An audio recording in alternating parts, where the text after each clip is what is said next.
energy is very important on the sales floor. Very true.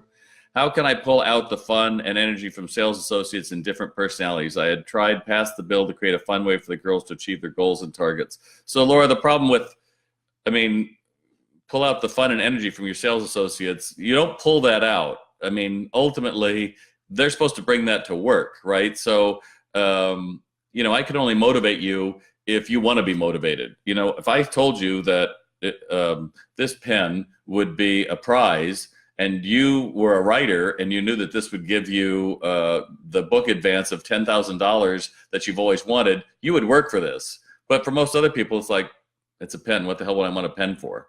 And unfortunately, with an awful lot of millennials, with a third of them living at home, a third of them with no credit card, you are spending cash. You are not, I need this money to live.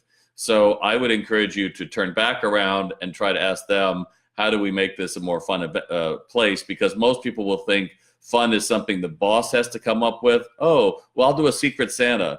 Yeah, well, that's kind of it. But I would encourage them to find out, how do they make it more fun? And I think that, honestly, the training is what makes it fun. You can come up with games of building add-ons. You can come up with games of role-playing people that walk in the door. You could come up with what to do when the fitting room gets all filled with people. There's a million things you can do to make it fun and interesting, and then add some props to it. So the guy is wearing a boa, or the girl is carrying in an archery set. I don't know, whatever it is. But your goal is to keep their mind engaged, yes, but it's going to take them wanting to play. And if they don't want to play, then why the hell are you paying them any money?